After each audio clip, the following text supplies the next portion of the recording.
Sometimes in life, the dog bites. In my case, literally. But it also set me on an unexpected journey to joy. Join us from Little Joy as we share stories of, well, joy. Because after all, Joy is my middle name. Really. Hi, Allison Joy here with another episode of Joy is My Middle Name. And today we are talking to my good friend, Caelie Dunn. Caelie and I have been friends for a little while, but we're gonna go deep today. We're gonna talk about families and expanding families and the joy of what that looks like, the pain, and maybe how joy can show up in an unexpected way. Definitely different than what society might tell us. So who knows, I probably will cry because I definitely cry a lot, but we're in a very safe place. And Caelie, welcome. Thank you. Thank you for having me. Welcome to Joy is My Middle Name. Thank you. How's your day going? It's going great. It's even better now that I have a lovely coffee from Little Joy. Okay, well, what's your coffee? What's your drink? I like to ask everyone. A simple plain latte with milk from a cow.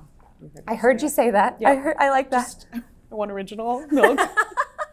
Cow milk, please. Yeah, and I don't want any flavor. I don't want any caramel. I don't want any pumpkin spice. Same. I just want the coffee. I am a big no flavor gal, but I like oat milk. Yeah, fair. Fair. I don't judge. Well, you're a therapist. That's true. Professionally, I should not be judging. Okay, so you're actually the first therapist I've ever had on. So season 1, What an honor. we've talked about this. An honor for me. Was When the Dog Bites, and I call it my summer of psychotherapy. I should have had my psychotherapist on because we went so deep. There might be some ethical issues for her, but yeah, great. But I realized when we were talking about this, I've never had a therapist on to share their perspective as a human and a therapist. Oh my gosh, thank you for recognizing that I'm human too. You are a you. human, Yeah. and I'm so excited to just dive in today. Yeah. So first of all, let's talk about how we know each other. Yes. You are the fearless Rosemont president. PTA president. Yes. And so I see you all the time. Yes. And you're incredible. Thank you. And you're a joy spreader just like me. Thank you so much. Yes. It is an easy place to find joy, right? Giving back to our community and loving on our kiddos, loving on our schools, the amazing faculty and staff that are with our babies every day. Yes. It is an easy place to find joy and to come and be able to spread joy and be with family and community. Yeah. Love it. And it feels so light and fun. Like, it's just so fun. And I was thinking about Boo Bash, and even the last week when we were together for the PTA meeting, I was like, this is the most fun I've had all week. Like, and I just think you are such a testament to that. Thank you. It is very intentional, I'll say, because PTA has a bit of a connotation, whether it's from movies or real lived experiences.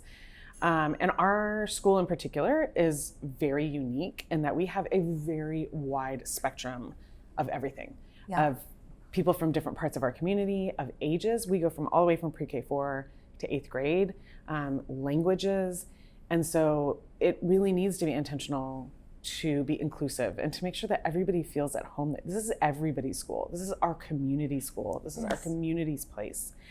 And so making sure that PTA is a place where we're saying, yes, please come, welcome you. We want your voice. We want your perspective, and not to assume that whatever idea I come in with is the best idea.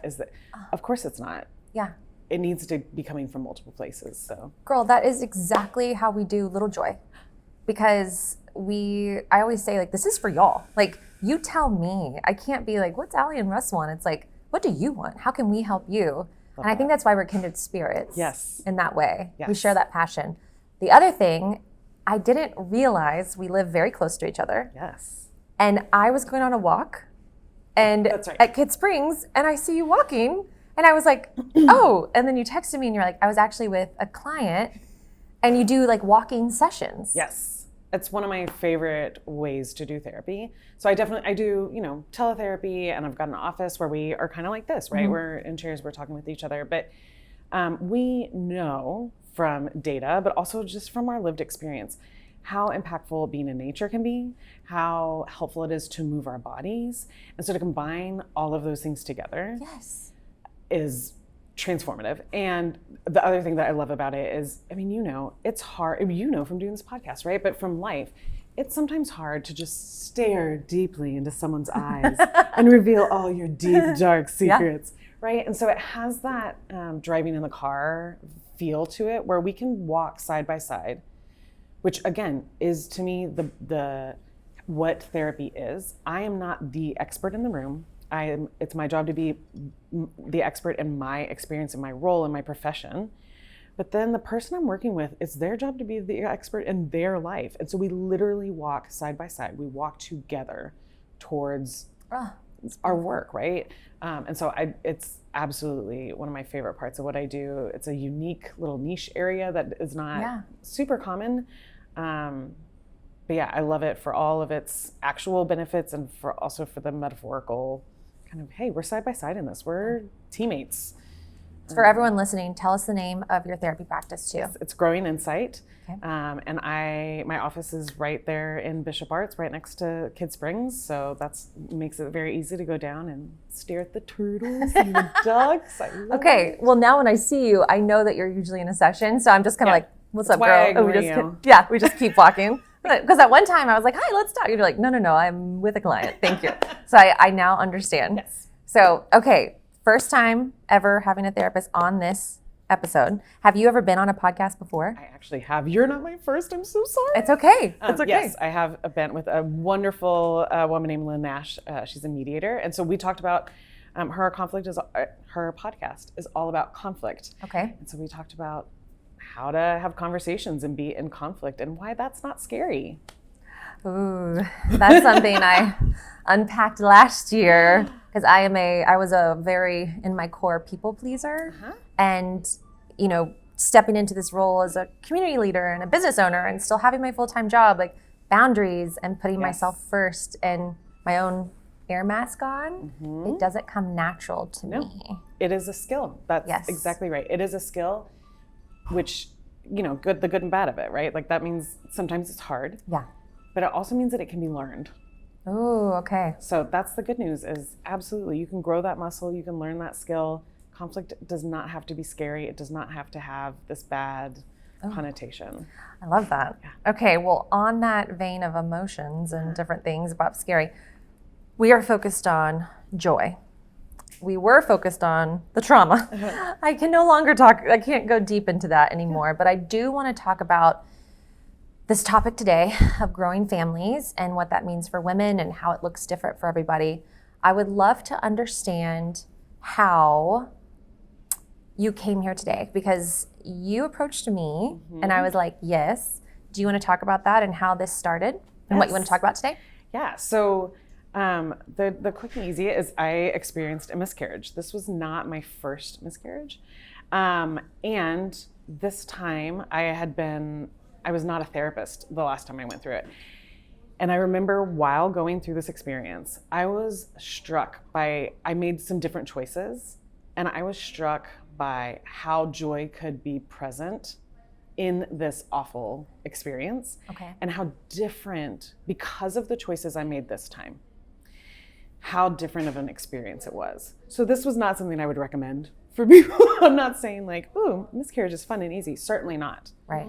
But there were actionable, small choices that made such a big difference in what this experience was like.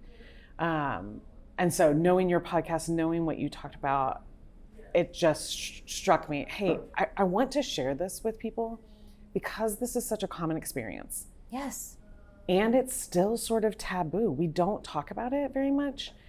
I wanted the opportunity to be able to talk about it and to share what was different for me, what made this, it's hard to describe. It wasn't easier necessarily, better is not the right word, but what made this a fuller experience where I was able to, experience the disappointment, the grief, the sadness, the questioning, the judgment, all of that. But it was an expanded experience because I was also able to experience support and love and relief and all these other things that last time were not part of the experience. Okay, we're gonna jump in and we're gonna talk about timelines and I'm gonna anchor myself. Okay, Yes, because I know this is personal for you, Yes. right? We're going to be talking about some things that Yes. you've experienced. I have my tissues. Okay, great. So we'll be right back. Yeah. Joy is My Middle Name is now streaming on YouTube and wherever you listen to your podcasts. Don't forget to like and subscribe. So I'm a big timeline gal. Yeah. So how old is your son? My son is 9. 9. So okay. big gap Yeah. be. But that's part of the journey. So Yes, yeah. a lot of growth. Yeah. So when you were trying to get pregnant with him is when you had your first miscarriage. That's right. So we did not have any children. So had a miscarriage. So he's my rainbow baby, if you know that term. Noah is my rainbow baby. See, yes. you know, you know. I know. We did a whole rainbow shoot. It was beautiful. That's beautiful. That is I know. lovely. And these women came together and everyone had their rainbow babies there. And we were September. That was our month. And it was a calendar. I know. It was the most healing thing ever. And I didn't even realize I was on my own journey back then. But Right. we did that. Okay. Sidebar. So talk to me about looking back. Why was it so isolating? Why did you not accept support? Like what was it just you didn't want to talk about it? Like what happened? Yeah. So I was taught, and I can't even tell you where I was taught this, but I knew that the rule was that when you got pregnant, you didn't tell anybody outside of like maybe your spouse until after the first trimester, because there were so many risks of loss, right? Okay. And so that was the rule, and I followed it.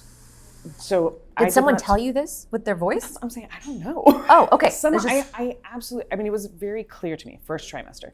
So I don't know if it was the doctor. I don't know if I have a weird family. So my brothers were born when I was in high school. So maybe it was an experience I had when my mom was pregnant. But this was a very clear rule in my head. Okay. And I've heard this from other people too, right? This feels like this is a rule out in the ether. Okay. And so I followed that. My mom did not know. My in-laws didn't know. My sister didn't, my siblings didn't know. It was just me and my spouse, my doctor, and then maybe a person at work because I was a little sick. All the time. Yes. But even that was done in isolation. Oh. Nobody knew. Okay. Because you don't tell anybody until after and so the loss happened in the first trimester. So nobody knew. And there was nobody then for me to share the experience with. The whole time? The whole time. So then when you got pregnant, were you scared? Yes. Same. Absolutely. Same. But you weren't sharing this. Correct. And I was even more scared to share because I knew, right? No one in my family had had a miscarriage. I knew very little about it. And so then it was like, well, something's wrong with me, right? I remember that feeling. Yep. So, well, now I definitely can't tell people because I know that this is a risk and I'm probably more likely to have another miscarriage. So yeah, it was terrifying. It was Did you have terrifying. joy in your pregnancy with him? Yes. Was it after the first trimester or whenever that rule in your I think head? the anxiety, a big part of therapy, right, is we're talking about is both and. So the joy was there, but the anxiety never went away. Okay. Right? And so, yes, absolutely there were sparks of joy in there. The anxiety was a constant. The joy was not. I'm just remembering back to my pregnancy with Noah. I felt the exact same way. Yeah. I remember we didn't even find out if it was a boy or girl because I was so scared. Didn't either. I think it was because of the miscarriage. I didn't want to know just in case something happened. Because then it's a lot more concrete. Yes. And you know who you're losing instead of what you're losing. Yes. And I've never really talked about this before. So that's why I have my Kleenex, just in case. Yeah. But I remember when Russ put Noah on my chest and he said it's a boy, I was shocked. I was like, what? It's a human? Like I just couldn't, because I was so scared to get close. Yes. I don't think the joy for me was there during that pregnancy either. I guess kind of a little bit, but I was so scared the whole time. Well, and this is the danger, right? Is that when we are guarded, when we try to guard and protect ourselves from the negative emotions, we don't have sophisticated systems to selectively feel. Okay. So if I block out the negative, if I guard myself from disappointment, I'm also guarding myself from joy by default. So that's terrible. And really, the terrible side is we're not very good at protecting ourselves from disappointment anyway, right? It's not like that guarding would have protected you had there been another loss. You still would have been devastated. Yeah. But yeah, what ends up happening is exactly what you said, we block out the joy accidentally, just as a default because those guards are up. Oh my gosh. Okay. Whew, this is like kind of healing some pieces for me that I realized we haven't. It's so funny, even through psychotherapy and everything last summer, I still didn't really address even the losses. And I wonder if I just hadn't been able to go there yet.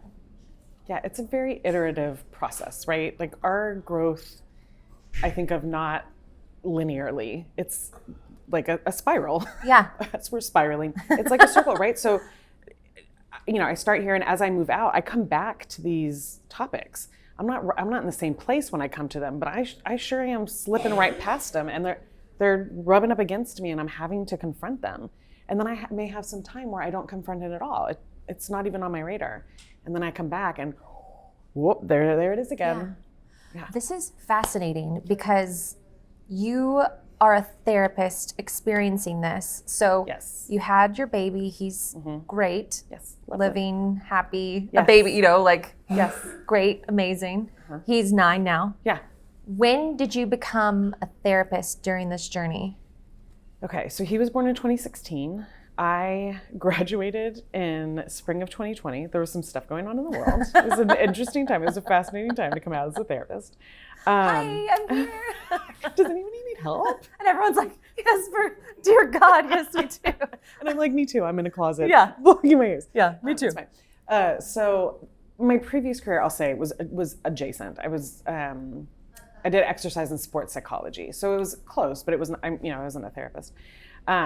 So kiddo born 2016, graduated 2020 as a therapist.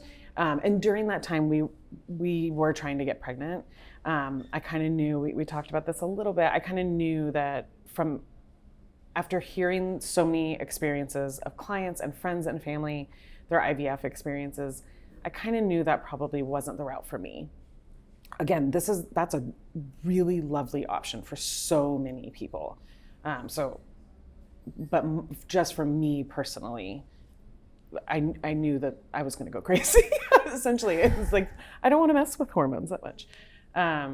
So some of those 9 years were spent trying to get pregnant again. And then I'll push us along on the timeline. And so then earlier this year, had some medical things that we thought, hey, if we clear these out of the way, that might fix some fertility issues. And sure enough, after a procedure, I was able to get pregnant. This year? This year. Okay. And then experienced the miscarriage. Okay. And so what was really, I was very intentional again this time, having worked with friends, family, clients who've gone through miscarriage, that it was very clear to me, this rule, am I allowed to cuss? Yes, Amanda just asked that too. Okay. This rule is absolute bullshit. It serves no one. It doesn't serve the person going through the pregnancy and or the miscarriage, the loss. And it doesn't serve the people who are trying to get pregnant or have gotten pregnant. This silence is not serving anyone. So I very intentionally, early on, told people that you were pregnant. That I was pregnant. Knowing that I'm knocking on the door of 40, right? I've had a previous miscarriage, knowing full well that I was at higher risk. Okay. And that one little decision started this avalanche that made the world of difference for this experience. The joy, because again, back to the yes and. I was able to expand and create space for my community to show up for me. Yeah. Friends to say, girl, I'm right there with you. This happened to me at this time. So yes, joy, but other things too, like connection, like community, like support and love. I mean, I cannot tell you, when we talked about the Rosemont community, I cannot tell you what it meant. I had a friend drop off my favorite dish from Sweet Rice on Davis. Oh, I love that place. We'd eaten there one time.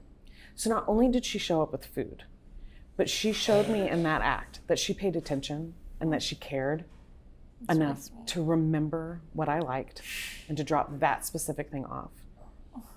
It was just that. It was women primarily just showing up again and again and again and again. And this was when they found out you were pregnant, or when I told them about the loss. So you were able to share the joy of getting pregnant, but then also share, it almost like lightens the burden a little bit. 100%. That is such a lovely way to say it. Yes. I was not holding it by myself, or my spouse and I were not holding it by ourselves, because he was there for all of this, right? Okay. Do you want to know something I've literally never talked about until right now? We're just going to go deep. Great. So we did IVF for Davey. It was exactly like you said. I would be talking to you and my brain would be like, baby, baby, baby. I was not present for over a year. Just whoop. And I felt like I wasn't present for Noah because it was so all encompassing. That is one thing no one talks about. And then I haven't really unpacked that even in therapy. So now I'm using you as my therapist. Thank you. Appreciate it. So that's just something I'm going to take for later. Yeah. Because there wasn't really joy in even getting pregnant with IVF because it was so overwhelming. It was a task. Yes, and it was not fun. No. It was some dark stuff happened. I had to go on medicine, and they don't tell you can go into psychosis from the drugs from IVF. I didn't know any of this, and no one talks about it. So that, I'm just realizing how quiet I kept it. So Davey comes, we're in, COVID, everything's crazy. I got pregnant again the summer. Okay, listen to this. The day they passed no more abortions, it was, I think I found out I was pregnant on a Tuesday and it passed on a Friday. Yeah. And I was like, what the fuck? How? How is this? It wasn't even on our radar. We'd gone through infertility for 7 years. Right. And I couldn't even, and I was like, well, now I don't have a choice and all the things that come with it. And then I didn't tell anybody because I was just like, what? And then 2 weeks later, the miscarriage, and it's like I didn't even share because it was like so much. Yeah. And it's so crazy how this thing that we're almost told not to talk about, and I'm just realizing I didn't tell anybody I was pregnant to even tell anybody I had a miscarriage. No one even knows about my second. Right. Why is that? Right. I don't have the answer. I mean, the closest that I've come to is, I think specifically women, we are trained to not make anyone uncomfortable. And nobody wants to talk about loss and miscarriage and challenges, right? So just make yourself small so you don't make anybody else uncomfortable. And it doesn't work, because really what happens is, don't you feel lighter knowing that someone else wants, and someone sharing their gut-wrenching experience doesn't weigh you down. I'm not asking you to carry my burden. Yeah. I'm asking you to be with me. Yeah. And that gives me strength. I'm just imagining if I had told friends to give them the opportunity to bring me sweet rice. And I'm like, that would have been really nice. Right. But I just kind of buried it and just kept going. And now that I'm in this different place, it's like, ooh, okay. Maybe, if Russ is snipped, and sorry, Russ, but, and IVF, and we'll probably never go through this again. But if we did, and anyone listening, I would love for them to know that it's okay to take joy in the experience, but also find the joy if something doesn't go right. Right. And I think no one really thinks about it that way. No. So let's talk about, okay, the second miscarriage unfortunately happened. Yeah. And you let your community show up for yourself in a way. How did that change you as a person? Yeah, it was, first, it took truly training, so my own therapy, and then being Are you in therapy too? Not right now, but I have been. Okay. Throughout life. Yeah.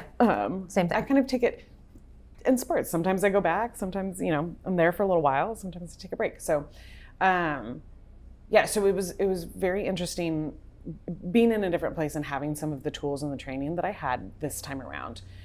So I knew enough to pause, to just have the pause and not to just accept this rule without question. Yeah. Right? And so I was able to make a choice instead of have the choice be made for me. Okay.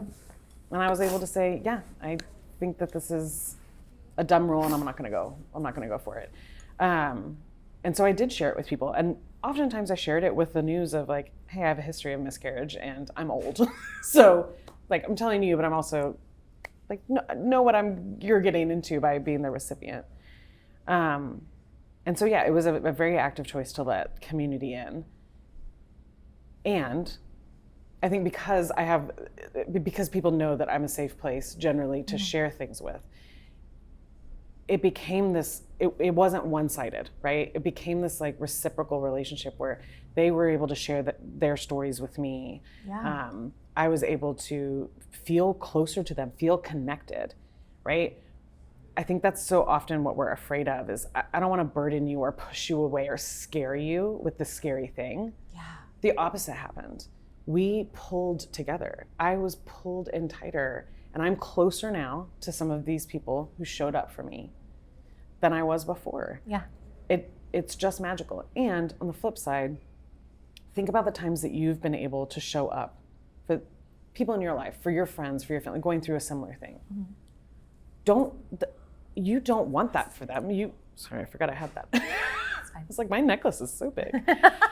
You certainly don't want them to be going through that experience, but you want so much to help. And when you have something that you can do to help, it feels so lovely. Why would I deny my friends the ability to make an impact on me, to be able to show up for me? They want to do that. And to cut them out is not fair to them. It's not fair to you either. It's not fair to anybody. Yeah. So the sharing is just it was a much more expansive experience, right? There is no world in which going through loss, miscarriage, grief is going to be pleasant. Right. All of those feelings are going to be there. My argument is not, hey, this will decrease the grief. This will make the sadness go away. No, it's expansive. It's yes and. Yes, it is all of those things. And God, I feel closer to this person. They were able to show up for me. Yeah. I was able to know a little more of their history and have a piece and be let into their inner world in a way that without this, we maybe could have found another door, but gosh, they opened that door a little bit sooner because I shared and I was vulnerable. So it was just expansive. That's probably the word I should go for. It wasn't better, it was more expansive. It included more things. And for the most part, it was more positive things. To connect with today's guest, Caelie Dunn, and learn more about her work as a psychotherapist, check out her Instagram page @GrowingInsight. This is so beautiful. Thank you for sharing and just sharing your experience as a human and a therapist in this vein of looking at joy in a different way and looking at joy as expansive and letting people in. How can we apply this to all areas of our life, not just with terrible things? Yes. Like, how do you kind of coach your patients or your clients through that? Yeah. You're a doctor in my mind, so we're going to call him patient. Thank you. Tell my husband. And my child. I think just having that yes and approach, right? So often, especially in this day and age where we're looking for quick fixes, there's been kind of like a backlash from this gratitude, this idea that I just need to be more grateful for everything in my life. And the message I think that people have gotten generally is, I need to not want things. I need to be grateful for what I have. I shouldn't feel like this. I should feel grateful. Nope. Okay. You can be jealous. You can feel sad. You can be disappointed and feel grateful for what you do have, right? So that could be something like a friend at work getting a promotion over you. You can be jealous and mad and happy for them. You can, in relationship, with a spouse, be like, I don't want to look at your face and you drive me crazy. And if I hear you chew one more time, and I love you and I want you to be close, please don't go over there to chew because I want you to be close to me and I want to be touching you, right? To be able, these things do not cancel each other out.